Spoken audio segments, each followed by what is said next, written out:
Waktu adalah barang yang paling berharga untuk kita jaga. Waktu adalah barang yang paling mudah hilang dari kita. Betul? Betul? Coba. Sejam yang lalu bikin apa?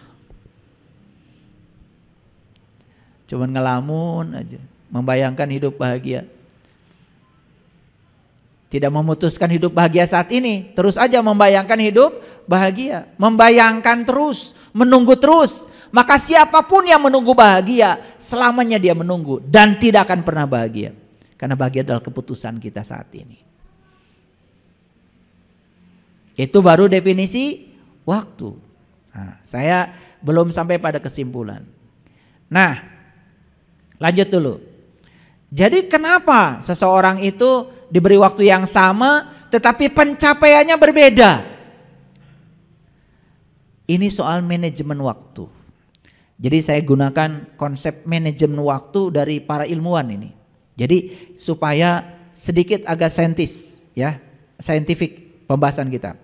Manajemen waktu adalah perencanaan, proses atau tindakan yang telah ditentukan secara sadar untuk melakukan suatu kegiatan dalam kurun waktu tertentu dengan menggunakan sumber daya secara efektif, efisien dan produktif.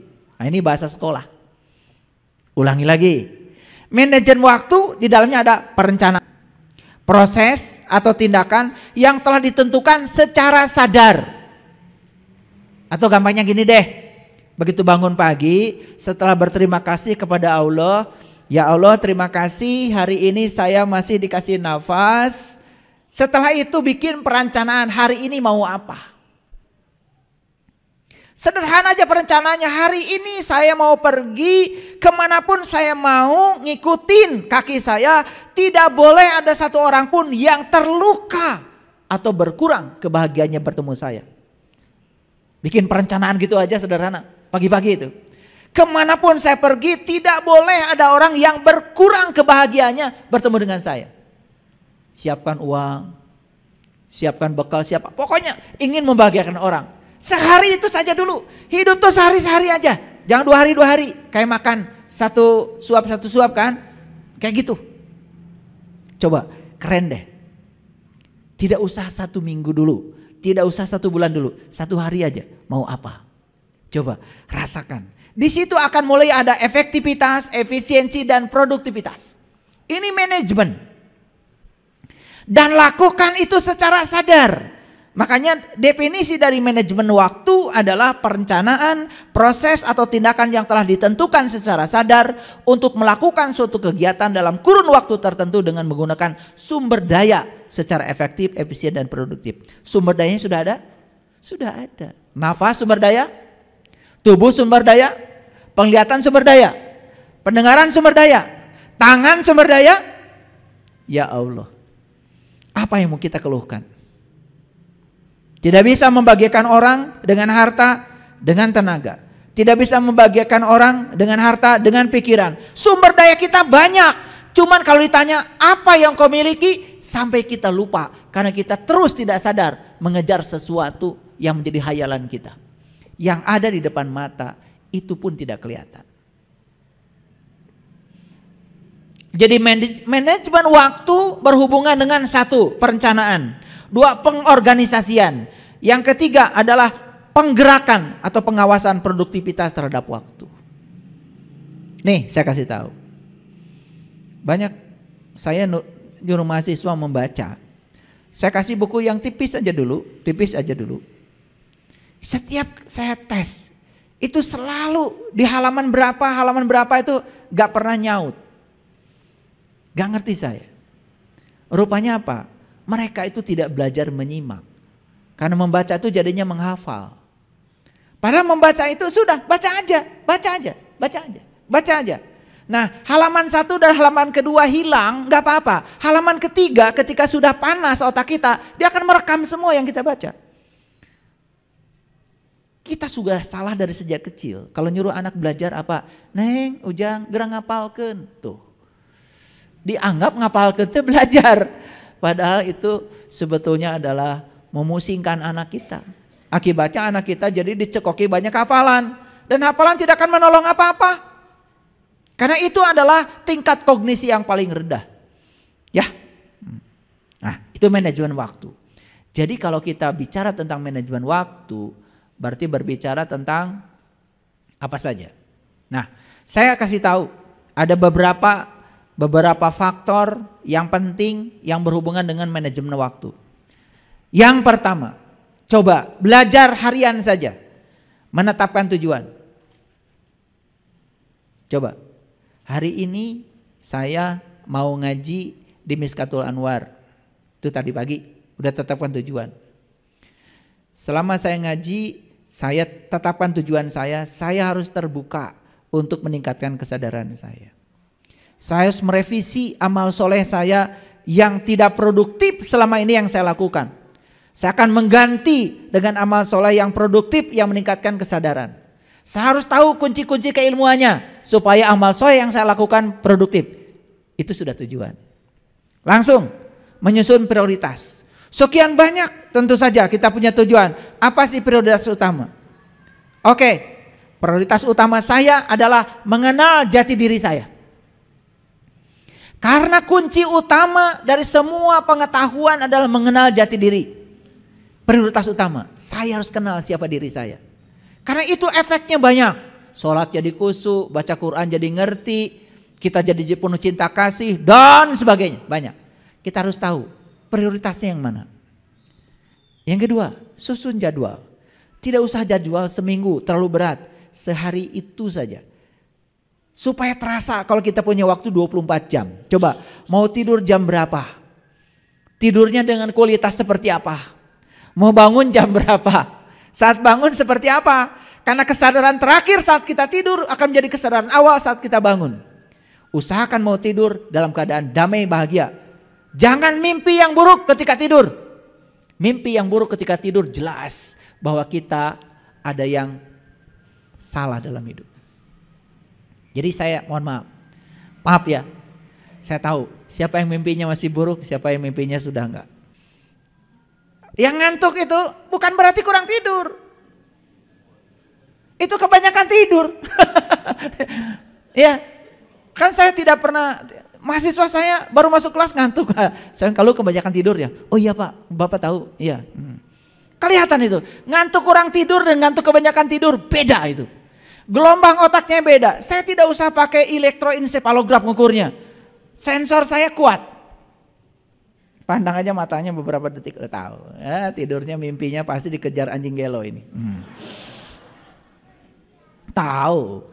Dan itu bisa mencerminkan kualitas jiwa. Kalau orang tidurnya masih di level itu berarti jiwanya masih kotor. Maaf. Gak usah pakai macam-macam dandanan lah. Saya tahu. Gak usah. Saya tahu ya, yang dandan macam-macam di TV itu saya lihat, ini mimpinya suka begini nih. Makanya ngomongnya ngawur. Bersikap asertif. Asertif itu gini, ini terlalu akademis nih sebetulnya. Asertif ini bersikap tegas untuk mengatakan tidak pada sesuatu ajakan atau perintah yang secara pribadi membuat kita tidak senang. Itu asertif namanya. Jangan diajak sini, ada terawas atau hari tengiring mah. Padahal ngiring teh, pikiran mah di mana? Jangan. Itu buang-buang waktu. Kalau tidak bilang tidak. Kalau tidak senang bilang tidak senang. Makanya jadi diri sendiri itu penting. Maaf ya. Saya ya. Saya jadwalnya melayani umat kayak gini, saya melayani umat. Jadwal saya melayani istri saya, ya saya pergi ke Bali. Stop semua kegiatan. Apa melayani istri itu bukan soal, ini soal waktu, quality time untuk menjaga agar rumah tangga kita harmonis. Agar kehadiran saya di rumah itu dirasakan oleh anak istri saya. Uang no problem, jangan dipikir uang. Selama kita punya keinginan, semesta akan ngasih fasilitasnya untuk menyelenggarakan keinginan kita. Percayalah. Ya itulah pikiran kita nih yang suka merusak. Ya, merusak. Waduh, kalau saya makan di sini mahal. Iya. Sayang. Saya bayar hotel 1 malam 2.700.000. Aduh, berapa sakeun semen? Mulai dikalkulasi dengan semen berapa sak. Ya pusing. Apalagi kalau dikalkulasi, iya sabaraha siraheun hulu peda. Tambah pusing. Tidak berbakat jadi orang kaya itu. Nah, saya pernah jadi wakil kepala sekolah di sekolah yang bagus di Bandung. Mohon maaf, saya pernah ngomelin orang tua yang anaknya tuh gak naik. Dari 24 anak itu 12 gak naik kelas. Maaf, dan orang tuanya bukan orang tua biasa. Secara akademis sudah mencapai pencapaian yang sangat luar biasa tinggi. Tidak punya waktu buat anak. Dan dia pikir ya kesibukan dia mencari uang dan uang yang dia dapat bisa membayar cinta kasih yang dia buang untuk anaknya. Jangan dikira loh, berbaring di bawah pohon bersama anak istri kita itu bukan sesuatu yang luar biasa. Itu bukan buang-buang waktu. Bukan. Ya. Mohon maaf, sebaliknya. Kita baca ini, baca itu, cuman berharap pahala. Padahal kita juga nggak tahu yang dibaca. Bisa jadi malah itu buang waktu. Betul apa tidak? Tidak dirasakan langsung. Nih banyak kita menyepelekan hal yang semacam itu. Maaf ya, banyak yang sok sibuk. Anak masih tidur, dia sudah pergi. Anak istri sudah tidur, dia baru datang. Dan dia merasa diri sebagai pahlawan. Karena apa? Sibuk. Kan saya mencari nafkah buat kalian. Dikiranya hidup itu cuman uang. Ada faktor lain. Cinta kasih, perhatian, PR. Saya paling senang kalau ngajarin PR. Kalau anak PR, ada PR nak, yuk kita sama-sama. Kita belajar bersama. Sampai diingatkan lagi, saya juga supaya pinter. Iya, ngerjakan PR bersama anak. Bukan nyuruh, ngerjakan bersama. Itu asik itu. Dan saya merasa waktu saya buat anak saya untuk mengerjakan PR anak saya tidak bisa diuangkan. Maaf ya, seminggu tiap hari yang undang ceramah saya banyak. Apa salah ini? Enggak. Enggak, saya milih-milih kalau ceramah. Apalagi kalau saya menceramahin orang-orang yang jelas-jelas belum tentu mau belajar. Hanya sekedar berkumpul saja buat apa? Menyampaikan ilmu kepada orang yang tidak butuh itu suatu kezaliman. Dan menahan ilmu dari yang butuh suatu kezaliman. Saya kenapa hari ini mau mengajar di sini? Saya percaya orang-orang yang datang di sini jauh dari mana-mana pasti digerakkan oleh malaknya sendiri karena ingin belajar. Saya datang di sini. Saya diundang, maaf ya. Saya datang di sini, maaf ya. Kan saya tidak dibayar oleh kalian, tidak. Bahkan saya mungkin kalau diundang tabligh akbar lebih besar bayarannya. Tapi saya tidak berhitung itu. Saya lebih suka mengubah orang 1-2 tetapi berubah kesadarannya. Daripada saya populer di depan banyak orang tetapi mereka tidak berubah kesadarannya, cuman mengeluk-elukan popularitas saya. Tidak penting amat bagi saya populer, bukan tujuan saya. Ini soal manajemen waktu kan? Betul apa tidak? Maaf ya, saya dulu pernah ditawarin ceramah di sini. Ya, saya dulu masih berhubungan dengan para pembesar di negeri ini. Ya, saya dulu pernah mengajar di pusatnya kekuasaan lah, hampir 11 tahun. Tawaran itu banyak, dan saya tidak mengambilnya. Kenapa? Saya lebih suka ngobrol dengan orang di rumah 2-3 orang, tapi berubah kesadarannya daripada saya menceramahi ribuan orang. Hanya sekedar saya menjadi populer. Buat apa? Itu bukan tujuan saya. Saya melihat perubahan orang. Ya mau bercerai gak jadi. Yang tadinya pemarah jadi enggak. Yang pelit jadi sekarang berehan. Itu aja udah seneng gitu. Itu cara saya mengajar. Oleh karena itu ya saya jadi diri saya. Saya tidak mau jadi orang lain. Saya tidak mau berubah gaya hidup saya cuman karena tawaran itu ini, gak penting. Oleh karena itu maka saya sampai sekarang tidak pernah mencari umat, tidak pernah mencari murid, dan saya juga tidak takut kehilangan murid. Mau belajar, mangga, nggak belajar juga, gak apa-apa. Emang gue pikirin, saya udah selesai dengan diri saya. Jadi saya tidak takut, tidak ada yang saya takutkan. Yang paling saya takutkan dalam hidup adalah rasa takut saya, karena itu yang paling berbahaya. Saya sudah tidak takut apapun kecuali rasa takut pada ketakutan pada rasa takut saya sendiri. Menghindari penundaan. Ini sok engke-engke. Gitu. Maka di Quran dikatakan, janganlah kau mengatakan besok masih ada waktu. Waktumu cuma hari ini, di sini, saat ini, sekarang. Kalau mau berbuat baik ya sekarang. Maaf ya. Uang kita banyak ditaruh di bank. Tiba-tiba kita terkena serangan jantung. Untuk diri kita sendiri aja pelitnya luar biasa. Setelah kita tinggalkan di bank, itu akan menjadi bara bagi anak cucu kita. Yang akan kita bawa bukankah yang kita bagikan? Di sini saat ini sekarang kita masih punya tangan untuk membagikannya dan tidak melakukannya, ditunda terus. Mau nunggu kapan? Pertanyaan saya, mau nunggu kapan?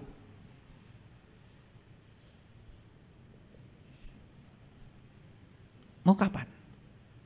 Saya masih ingat dulu, saya punya uang 300 juta. Dipakai fondasi masjid ini, karena ini dulu amblas. 300 juta cuma cukup buat fondasi saja.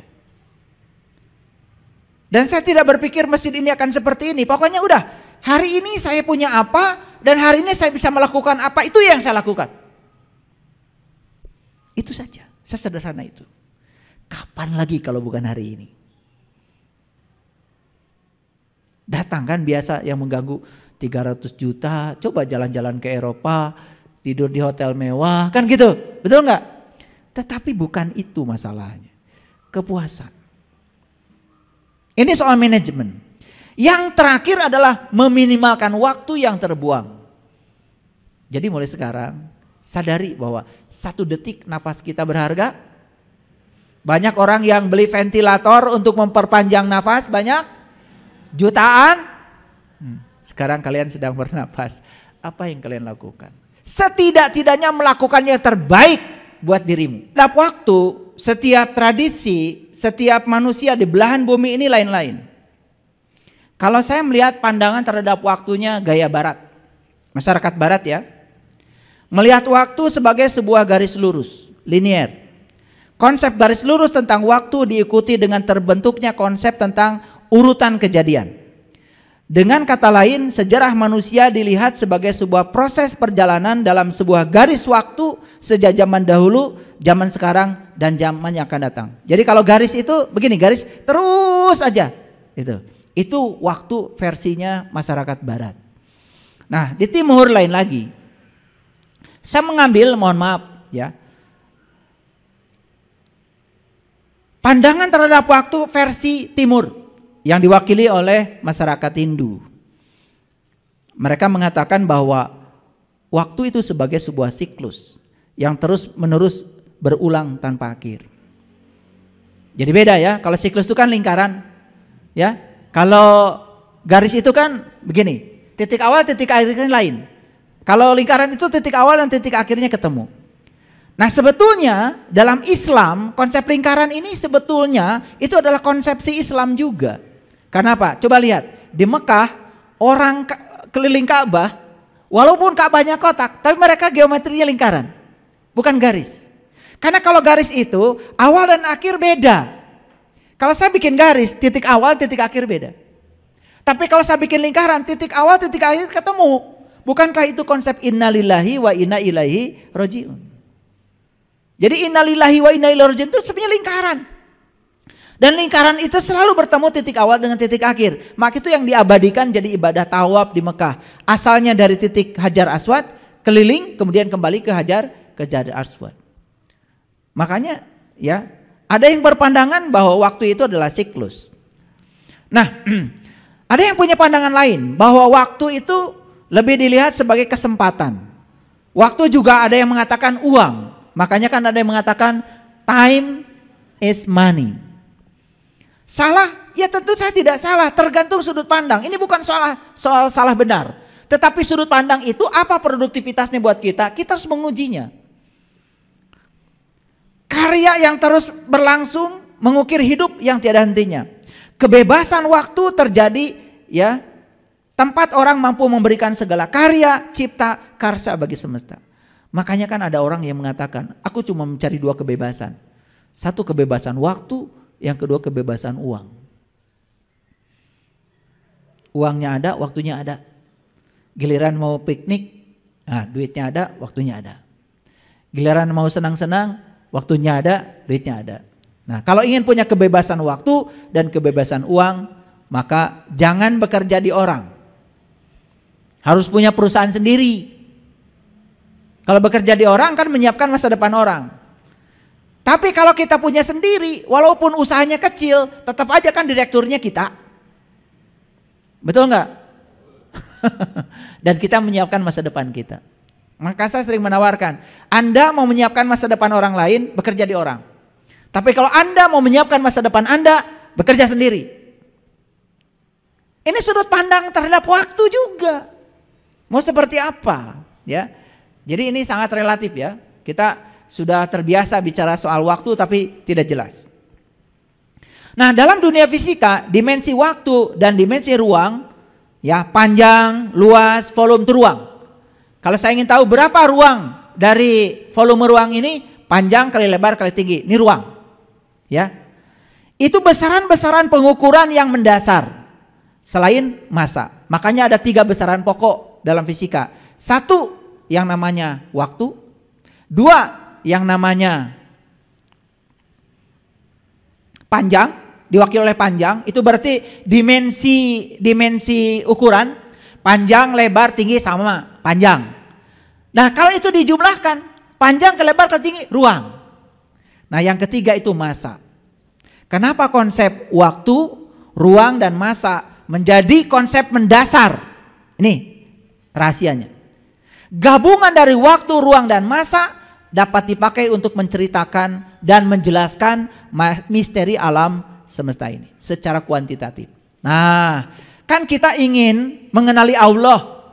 Nah, untuk mengenali Allah, kita juga harus mengenali ciptaannya.